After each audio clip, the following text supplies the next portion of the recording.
للہ الذی ہدانا لہذا وما كنا لنهتدی لولا ان هدانا اللہ لقد جاءت رسل ربنا بالحق الصلاۃ والسلام علی رسول الثقلین محبوب رب المغربین والمشرقین جد الحسن والحسین بالقاسم محمد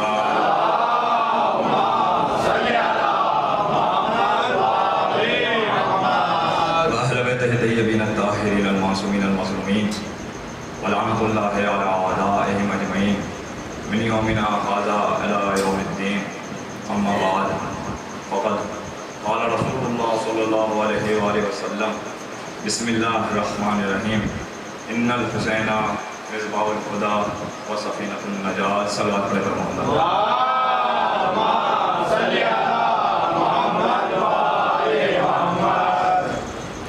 پہلی مرتبہ آپ حضرات کی بستی میں صلوات پڑھے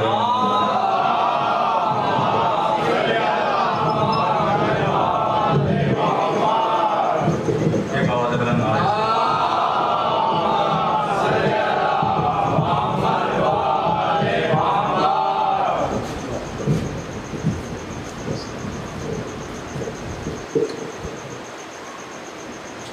پہلی مرتبہ آپ حضرات کی بستی میں جو ہے خطابت کے نام سے حاضر ہوا ہوں اور مسلسل جو ہے آپ اس حدیث کے سلسلے میں جو ہے علماء کرام خطبہ اور ساقرین حضرات سے جو ہے سنتے رہتے ہیں۔ ارشاد رسول ہے کہ ان الحسین مصباح الہدی وسفینۃ النجاۃ، کہ بے شک حسین ہدایت کا چراغ ہیں اور نجات کی کشتی ہے۔ بڑی توجہ کے ساتھ یہاں سے ہدایت کا چراغ اور نجات کی کشتی کون؟ حسین علیہ السلام۔ اس سے بڑی اور نجات کیا ہوگی کہ ہم جیسے گناہ گاروں کو فرش عزا پر بیٹھنے کے بعد جو ہے آسمانوں کی سیر کرائی ہے۔ ہم جیسے گناہ گاروں کو فرش عزا پر لانے کے بعد آسمان کی سیر کرائی ہے۔ آپ کہیں گے قبلہ کیسی باتیں کر رہے ہیں کہ زمین پہ بیٹھنے والا آسمان کی سیر کرے؟ ارشاد رسول ہے بسم اللہ الرحمن الرحیم من بقا علی مصاب الحسین او تذکر او جلسہ فی مجلس او خدمہ اہل العزا کأنہ زارنی علی العرش 40 مرتن مع علی۔ اللہ کے رسول کا ارشاد ہے، بڑی آہستگی سے پڑھوں گا تاکہ چھوٹے بھائیوں تک بھی پیغام پہنچ جائے۔ اللہ کے رسول کا ارشاد ہے کہ من بقا علی مصاب حسین، کے جو بھی غم حسین میں روئے، او تذکر یا امام حسین علیہ السلام کا ذکر کرے، یا مجلس حسین میں آئے، یا مجلس حسین میں آنے والوں کی خدمت کرے، کأنہ زارنی، گویا کہ وہ ایسا ہے کہ جیسے وہ عرش پہ آ کے میری اس حالت میں زیارت کرے کہ وہ علی کے ساتھ ہے۔ بڑی توجہ کے ساتھ یعنی اللہ کے رسول ارشاد فرما رہے ہیں کہ جو امام حسین کے غم میں روئے، مجلس حسین میں آئے اور مجلس حسین میں آنے کے بعد جو لوگ آتے ہیں ان کی خدمت کرے، تو وہ ایسا ہی ہے کہ اس نے عرش پر آ کر ایک مرتبہ نہیں 40 مرتبہ اس عالم میں زیارت کرتا ہے کہ جب میں اور علی دونوں ساتھ ہوں، جب میں اور علی دونوں ساتھ ہوں، جب میں اور علی دونوں ساتھ ہوں۔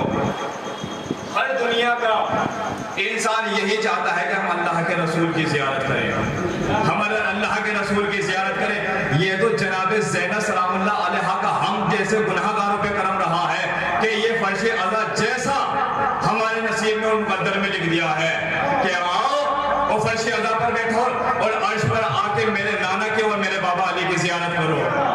ایک صلوات پڑھے پر محمد والے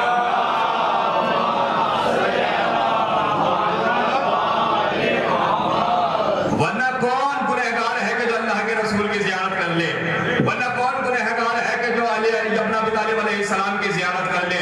اس کے بعد یہ دنیا ہم لوگوں پہ یہ اعتراض کرتی ہے کہ گناہگار ہونے کے بعد بھی شیعان حیدر کرار اس بات کا دعویٰ کرتے ہیں کہ ہم جنت میں چلے جائیں گے۔ ہائے ہائے اللہ، گنہگار یہ دنیا والے ہم لوگوں پہ یہ اعتراض کرتے ہیں کہ شیعان حیدر کرار اس بات کا دعویٰ کرتے ہیں گناہ کرنے کے بعد کہ ہم جنت میں چلے جائیں گے. بھائی ہم کبھی نہیں کہتے کہ ہم جنت میں چلے جائیں گے، اس لیے کہ کہنے والے کی اوقات دیکھی جاتی ہے. کہنے والے کی اوقات دیکھی جاتی ہے. ہماری کوئی اوقات ہی نہیں کہ جو ہم یہ کہیں کہ ہم لوگ جنت میں چلے جائیں گے. آپ کہیں گے قبلہ کیسی باتیں کر رہے ہیں، ممبر پہ بیٹھ کے ایسی باتیں کر رہے ہیں. میں نے کہا سنتے چلے جائیں. میں گنہگار بھی جنت میں جا سکتا ہے لیکن لے جانے والے کی حیثیت ہو. گنہگار بھی جنت میں جا سکتا ہے لیکن لے جانے والے کی حیثیت ہو. کہ آپ کہیں گے کیسے؟ میں نے کہا جس طرح لوہا پگھل کے موم نہیں ہو سکتا گنہگار جنت میں نہیں جا سکتا. جس طرح چاند کے 2 ٹکڑے نہیں ہو سکتے گنہگار جنت میں نہیں جا سکتا. جس طرح سورج مغرب سے واپس نہیں پلٹ سکتا گنہگار جنت میں نہیں جا سکتا. میں نے کہا آپ کیسے کہہ رہے ہیں کہ گنہگار جنت میں چلا جائے گا؟ میں نے کہا جس طرح لوہا پگھل کے موم نہیں بن سکتا گنہگار جنت میں نہیں جا سکتا. جس طرح چاند کے 2 ٹکڑے نہیں ہو سکتے گنہگار جنت میں نہیں جا سکتا. جس طرح سورج مغرب سے پلٹ کر واپس نہیں آ سکتا گنہگار جنت میں نہیں جا سکتا.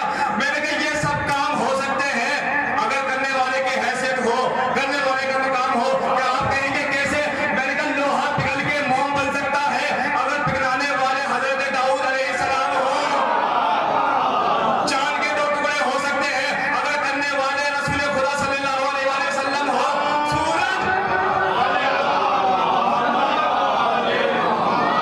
چاند کے 2 ٹکڑے ہو سکتے ہیں اگر کرنے والے اللہ کے رسول ہیں.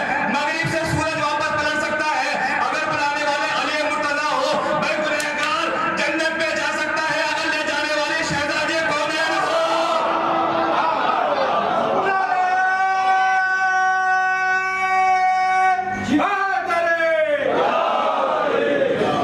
کہنے والے کی حیثیت دیکھی جاتی ہے. ہم نے تھوڑی کہا ہے کہ ہم جنت میں چلے جائیں گے. یہ تو اللہ کے نبی کی بیٹی نے کہا ہے کہ ہم عزاداروں کو جو ہے جنت میں لے کر جائیں گے. اور آپ کا چھوٹا موٹا مقام نہیں ہے. سنتے جائیں روایت اور دعا میں یاد رکھیے گا. چچا دعا کیجیے گا میرے حق میں کہ جس شخص کے دل میں یہ تمنا ہو کہ وہ امام حسین علیہ السلام کے قبر مبارک کی زیارت کرے اور نہ جا سکے، اسے چاہیے کہ وہ فرش اعلیٰ پر آ جائے. اسے چاہیے کہ وہ فرش اعلیٰ پر آ جائے. پہلے ظاہر امام حسین علیہ السلام کا مقام و مرتبہ بتا دوں کہ کیا ہے. امام حسین علیہ السلام کے زائر کے لیے روایت میں آیا ہے کہ جو شخص امام حسین علیہ السلام کی زیارت کے لیے اپنے گھر سے نکلتا ہے اور جس وقت سے نکلتا ہے اگر 1 سال تک اس کا یہ سفر رہا ہے زیارت امام حسین علیہ السلام کے لیے تو پروردگار عالم اس کی عمر کو جو ہے زندگی میں نہیں لکھتا. یعنی اگر کوئی انسان جو ہے 38 سال جی رہا ہے اور 1 سال زیارت امام حسین علیہ السلام کے لیے لگ گیا ہے تو پروردگار عالم اس 1 سال کو اس کی عمر میں نہیں جوڑے گا. یہ ہے ظاہر امام حسین علیہ السلام کا مقام. اور کیا ہے ظاہر امام حسین علیہ السلام کا مقام؟ روایت میں ہے کہ جو امام حسین علیہ السلام کی زیارت کے لیے نکلتا ہے اور مشی کرتا ہے. ابھی 40 گزرا ہے نا، کلی تو گزرا ہے. تمام ظاہر امام حسین علیہ السلام جو ہے تمام دنیا سے ہے امام حسین علیہ السلام کی زیارت کرنے کے لیے گئے ہیں. اب روایت سنیں کہ جو شخص امام حسین علیہ السلام کی زیارت کے لیے نکلتا ہے اور مشی کے دوران زیارت امام حسین علیہ السلام کے کرتے ہوئے اور مشی کے دوران جو ہے اس کے ماتھے سے پیشانی سے پسینہ آ جائے تو پروردگار عالم اس کے پسینے سے ایک قطرے سے 70,000 ملائکہ خلق کرتا ہے. 70,000 کتنے؟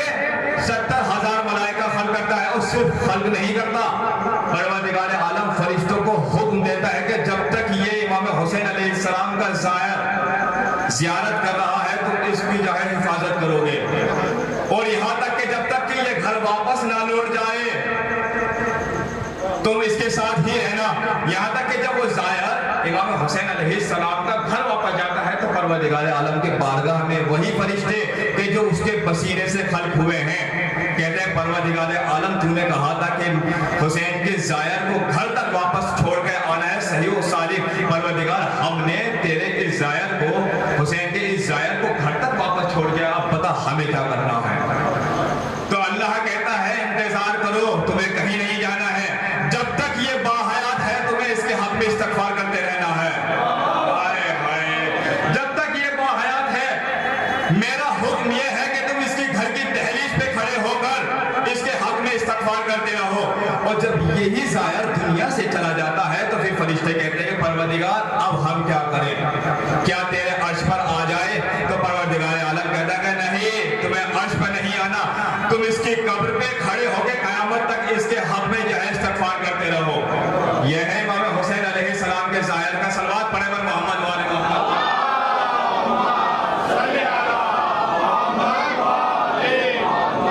یہ امام حسین علیہ السلام کے صدقے میں اتنا بڑا مقام اللہ نے ظاہر امام حسین علیہ السلام کو دیا ہے کہ اس کے پسینے سے پروردگار عالم نے 70,000 ملائکہ کو خلق کر دیتا ہے. دنیا کہتی ہے کہ پروردگار عالم نے جو ہے اہل بیت علیہ السلام کے پسینے سے جو ہے فرشتے کو خلق کیا. پروردگار عالم آواز دے گا یہ تو اہل بیت علیہ السلام کا مقام و مرتبہ الگ ہے، ہم نے تو امام حسین علیہ السلام کے ظاہر کے پسینے سے فرشتوں کو خلق کیا ہے، تم کہاں اہل بیت کو لا رہے ہو؟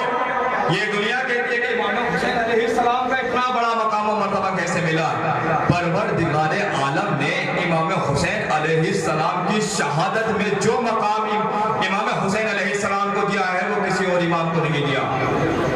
آپ کہیں گے قبلہ کیسے باتیں کر رہے ہیں کہ اور امام کو وہ مقام عطا نہیں کیا کہ جو امام حسین علیہ السلام کو دیا ہے؟ سب سے پہلی جو اللہ نے مقام دیا ہے پروردگار عالم نے امام حسین کو، وہ یہ ہے کہ امام حسین علیہ السلام کی شہادت کے عوض میں نسل امامت جو ہے امام حسین علیہ السلام کی نسل میں رکھی. یہ جو نسل امامت ہے، یہ جو باقی ائمہ علیہ السلام ہے، یہ امام حسین علیہ السلام کی نسل میں ہے. دوسری یہ ہے کہ پروردگار عالم نے کربلا کی خاک کو خاک شفا بنایا ہے. کربلا کی خاک کو خاک شفا بنایا. کسی بھی امام علیہ السلام کی تربت سے روایت میں نہیں آیا ہے کہ وہ شفا کے لیے استعمال کرے، لیکن یہ امام حسین علیہ السلام کی شہادت کو دیکھتے ہوئے پروردگار عالم نے ان کی خاک میں جو ہے یہ مقام رکھا ہے کہ اس کو شفا بنا دیا. اب جو بھی دنیا میں انسان جس کا علاج نہیں ہو سکتا وہ امام حسین علیہ السلام کی قبر سے جو ہے مٹی کو کھا لے، اللہ اس کو جو ہے شفا دیا کرتا ہے. لیکن اس کی مقدار ہے، ایسے نہیں کہ بھٹے کھا لے، اس کی بھی مقدار ہے. تیسرا یہ کہ امام حسین علیہ السلام کی گنبد کے نیچے ہر زائر کی پروردگار عالم جو ہے دعا قبول کرتا ہے. یہ صرف اور صرف امام حسین علیہ السلام کی قبر مبارک اور ان کی شہادت کے صدقے میں پروردگار عالم نے عطا کیا ہے. تو دنیا والے یہ کہتے تھے امام حسین علیہ السلام اتنے بڑے قریب، اتنے بڑے سخی ہیں، یعنی یہ تو 57 سال ہونے کے بعد شہادت کے بعد یہ مقام و مرتبہ اللہ نے دیا ہے. لیکن امام حسین علیہ السلام کا مقام تو اتنا بلند ہے کہ جب یہ دنیا میں آئے تو فطرت جیسے فرشتوں کو شفا دے دیا ہے. آپ کہیں گے کیسے کہ جس وقت 3 شعبان امام حسین علیہ السلام کی ولادت ہوئی ہے تو پروردگار عالم نے تمام ملائکہ سے کہا، کیا کہا کہ جاؤ زمین پر میری عبادت کو چھوڑ دو اور رسول کی خدمت میں جاؤ اور ان کی نواسی کی مبارکباد رسول کی خدمت میں دو. تمام کے تمام ملائکہ جو ہے آسمان سے جانے لگے، عرش سے جو ہے فرش کی طرف جانے لگے. دیکھا کہ ایک فطرس نامی فرشتہ جو ہے جس کو سزا ملی ہوئی تھی بیٹھا ہوا ہے. پھر اس نے پوچھا، اے جبرائیل یہ بتاؤ کہ آج تک تو ایسا نہیں ہوا ہے کہ تم زمین پر جو ہے لشکر کے ساتھ گئے ہو، جب بھی میں نے دیکھا ہے کہ تم اکیلے گئے ہو، آج وجہ کیا ہے؟ کیا قیامت آ گئی ہے؟ جبرائیل کہتے قیامت نہیں، قیامت کو برپا کرنے والا حسین آ گیا ہے، قیامت کو برپا کرنے والا حسین آ گیا ہے. اب فطرس کہتا ہے کہ جبرائیل جب تم امام حسین علیہ السلام کی مبارکباد دینے کے لیے اللہ کے رسول کی بارگاہ میں جا رہے ہو تو مجھے بھی لے کے چلو. کیا چاہتے ہو؟ کہ میں یہ چاہتا ہوں کہ اللہ کے رسول امام حسین علیہ السلام کے صدقے میں پروردگار عالم کی بارگاہ میں میرے حق میں دعا کرے کہ پروردگار عالم مجھے بالوں پر عطا کر دے، مجھے بالوں پر عطا کر دے، مجھے بالوں پر عطا کر دے. جبرائیل جو ہے فطرس کو لے کے جو ہے رسول خدا کی خدمت میں گئے. خدمت میں جانے کے بعد اللہ کے رسول کے خدمت میں مبارکباد دی. جب مبارکباد دی تو رسول اللہ نے دیکھا کہ ایک فطرس نامی فرشتہ الگ بیٹھا ہوا ہے. جبرائیل کو بلایا، جبرائیل بتاؤ وجہ کیا ہے؟ جبرائیل کہتے ہیں اللہ کے رسول یہ ہمارے ساتھ آیا ہے اور اس نے ہم سے کہا ہے کہ آپ اللہ کے رسول سے کہتے کہ میرے حق میں دعا کر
یہ حسین اتنا بڑا کریم ہے، یہ حسین اتنا بڑا سخی ہے۔ آئیے پھر میں حدیث کی طرف آتا ہوں۔ اللہ کے رسول نے کیا ارشاد ہے؟ ان الحسین مصباح الہدی و سفینۃ النجات۔ حسین ہدایت کا چراغ ہے اور نجات کی کشتی ہے۔ میں کہوں گا اللہ کے رسول یہ نجات کی کشتی حسین کو کیوں کہا ہے؟ امام علی علیہ السلام کے لیے ارشاد فرماتے، امام حسن علیہ السلام کے لیے ارشاد فرماتے، امام حسن علیہ السلام کے لیے ارشاد فرماتے، یہ حسین کے لیے کیوں کہا ہے کہ حسین نجات کی کشتی ہے؟ کہ جو سورت حسین کی کشتی میں ہے وہ کسی اور ائمہ کی نہیں ہے۔ ایسا نہیں ہے کہ اور ائمہ شفاعت نہیں کریں گے اور ائمہ کی ہدایت سے لوگ ہدایت پہ نہیں آئے ہیں، نہیں آئے۔ جو سورت امام حسین علیہ السلام کی کشتی میں ہے وہ کسی اور ائمہ کی کشتی میں نہیں ہے۔ میں کہوں گا کیسے؟ میں کہا خود کو دیکھ لیجئے، خود کو ہی دیکھ لیجئے، ایک شب میں علیہ السلام بنا دیا ہے، ایک شب میں ہی علیہ السلام بنا دیا ہے۔ یہ ہے حسین کی کشتی کی نجات کی صورت کہ جو ظالم سے نکال کر، جو لعنت اللہ سے نکال کر علیہ السلام بناتے اسے حسین علیہ السلام کہتے ہیں۔ حسین چھوٹی موٹی شخصیت کا نام نہیں ہے، حسین علیہ السلام بہت بڑے کریم ہیں، اور یہاں تک کہ حسین علیہ السلام جب تک با حیات رہے ہیں ہر آنے والی نسل کو ایک پیغام دیا ہے۔ کیا آپ کہیں گے کیسا پیغام؟ میں نے کہا امام حسین علیہ السلام بیٹھے ہوئے ہیں، رسول بیٹھے ہوئے ہیں، رسول کے سامنے مولا کائنات ہے اور رسول ہی کی گود میں جو ہے امام حسین علیہ السلام بیٹھے ہوئے ہیں۔ رسول خدا کی گود میں بیٹھنے کا مطلب یہ ہے کہ ابھی امام حسین کمسن ہے، تبھی تو گود میں بیٹھے ہیں۔ مولا کائنات جو ہے مسکرا کے رسول خدا کی طرف دیکھ رہے ہیں اور رسول خدا مولا کائنات کی طرف دیکھ رہے ہیں۔ امام حسین علیہ السلام اپنے نانا کے چہرے کو دیکھتے ہیں اور اپنے باپا کے چہرے کی طرف دیکھتے ہیں۔ مولا کائنات کہتے ہیں اللہ کے رسول یہ بتائیے سب سے زیادہ محبوب آپ کو حسین ہے یا میں ہوں؟ سب سے زیادہ محبوب آپ کو حسین ہے یا میں ہوں؟ اس سے پہلے کہ رسول خدا کچھ بولتے فوراً امام حسین علیہ السلام بولے بابا جس کے سب سے زیادہ فضائل ہوں گے وہی اللہ کے رسول کو سب سے زیادہ محبوب ہوگا، جس کے سب سے زیادہ فضائل ہوں گے وہی اللہ کے رسول کو سب سے زیادہ محبوب ہوگا۔ اب جیسے ہی یہ سنا مولا کائنات کہتے ہیں کہ بیٹا ایک کام کرو، اپنے فضائل بیان کرو پھر میں اپنے فضائل بیان کروں گا۔ جیسے ہی یہ سننا تھا امام حسین علیہ السلام نے ہاتھوں کو جوڑا اور ہاتھوں کو جوڑنے کے بعد کہتے ہیں بابا یہ کیسے ہو سکتا ہے میں اپنے بابا پہ سبقت حاصل کر لوں، یہ کیسے ہو سکتا ہے کہ میں اپنے بابا پہ سبقت حاصل کر لوں؟ بابا آپ اپنے فضائل بیان کریں، اگر آپ کے فضائل بیان ہونے کے بعد میرے فضائل میں گنجائش ہوگی تو میں بیان کروں گا۔ میں کہوں گا آقا حسین علیہ السلام جب آپ کے بابا نے آپ کو فضائل بیان کرنے کی اجازت دے دی تھی تو آپ یہ کیوں کہتے ہیں کہ بابا یہ کیسے ہو سکتا ہے کہ میں اپنے بابا کو سبقت حاصل کر لوں؟ تو امام حسین علیہ السلام شاید کہ میں آنے والی نسلوں کو پیغام دینا چاہتا ہوں کہ جب دو بڑے آپس میں بات کرتے ہوں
بیٹوں کی ماں کہا جاتا ہے.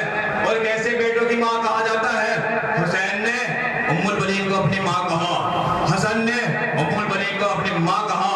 عباس جیسا جس کا بیٹا ہو وہ خاتون کتنی باکمال ہوگی، وہ خاتون کتنی باکمال ہوگی.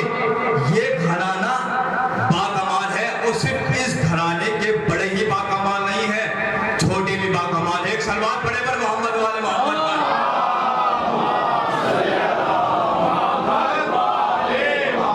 ان الحسین مصباح الہدی و سفینۃ النجات.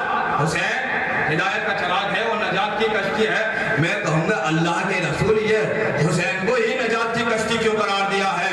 کہ یاد کرو کہ سن 61 ہجری کے بعد دین حسین کے نام سے پہچانا جائے گا. دین حسین کے نام سے پہچانا جائے گا. کیوں؟ اس لیے کہ سن 61 ہجری سے پہلے لوگ دین کو مٹانے کے لیے آئیں گے، لیکن 61 ہجری میں حسین کے سر اور تن میں جدائی ہونے کے بعد بھی دین باقی رہے گا. میں کہوں گا یہ دین کیسے باقی رہے گا کہ اگر حسین شہادت نہ دیتے تو آج یہ نمازیں نہ ہوتی، حسین شہادت نہ دیتے تو یہ روزے نہ ہوتے، حسین اگر شہادت نہ دیتے تو یہ حاجی نہ ہوتے، حسین اگر شہادت نہ دیتے تو یہ حاجی نہ ہوتے. میں کہوں گا کہ حسین کے نام سے دین کیسے پہچانا جائے گا؟ آج یہ امت مسلمہ کہتی ہے کہ حسین کے نام سے دین پہچانا جائے گا.